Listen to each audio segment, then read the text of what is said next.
যুক্তরাষ্ট্রে এসএসআই সুবিধাভোগীদের জন্য এসেছে গুরুত্বপূর্ণ খবর। ক্যালেন্ডারের কারণে আগস্ট মাসের পেমেন্ট নির্ধারিত সময়ের আগেই পাঠানো হচ্ছে। 1 আগস্ট শনিবার হওয়ায় 31 জুলাইতে চেক পৌঁছে যাবে। তবে এটি কোনো অতিরিক্ত অর্থ নয়, বরং আগাম মাসিক পেমেন্ট। চলতি বছরে আরও 2 বার এমন পরিবর্তন আসবে বলে জানিয়েছে সামাজিক নিরাপত্তা প্রশাসন। বিস্তারিত আরও জানুন ফারজানা আফরোজের রিপোর্টে।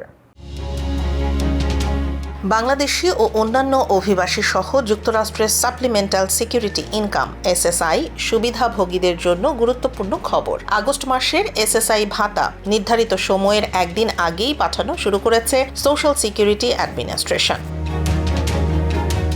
সাধারণ নিয়ম অনুযায়ী প্রতি মাসের 1 তারিখে এসএসআই এর অর্থ প্রদান করা হয়, কিন্তু এবার 1 আগস্ট শনিবার হওয়ায় সপ্তাহান্তে পেমেন্ট না দেওয়ার নীতি অনুসরণ করে শুক্রবার 31 জুলাই থেকে অর্থ পাঠানো হচ্ছে। ফলে যাদের সরাসরি ব্যাংক অ্যাকাউন্টে অর্থ জমা হয় তারা আজই টাকা পেতে পারেন। ডাকযোগে চেক গ্রহণকারীরাও নির্ধারিত সময় অনুযায়ী চেক পাবেন।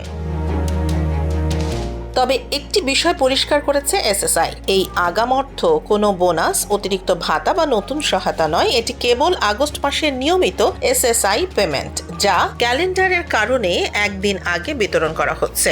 চলতি বছর আরও 2 বার একই ধরনের আগাম পেমেন্ট হবে। 1 নভেম্বর রবিবার হওয়ায় নভেম্বরের ভাতা দেয়া হবে 30 অক্টোবর। আবার 1 জানুয়ারি 2027 সরকারি ছুটি থাকায় জানুয়ারির এসএসআই ভাতা পাঠানো হবে 31 ডিসেম্বর 2026। ফলে ডিসেম্বর মাসে অনেক সুবিধাভোগী 2টি এসএসআই পেমেন্ট দেখতে পাবেন। এসএসআই কর্মসূচির আওতায় সীমিত আয় ও সম্পদ থাকা 65 বছর বা তার বেশি বয়সী ব্যক্তি, দৃষ্টি প্রতিবন্ধী এবং প্রতিবন্ধী ব্যক্তিরা মাসিক আর্থিক সহায়তা পান। অন্যদিকে অবসর ভাতা বা সোশ্যাল সিকিউরিটি সুবিধাভোগীদের পেমেন্টের সময়সূচিতে কোনো পরিবর্তন নেই। তাদের অর্থ আগের মতোই জন্ম তারিখ অনুযায়ী মাসের নির্ধারিত বুধবারগুলোতে প্রদান করা হবে।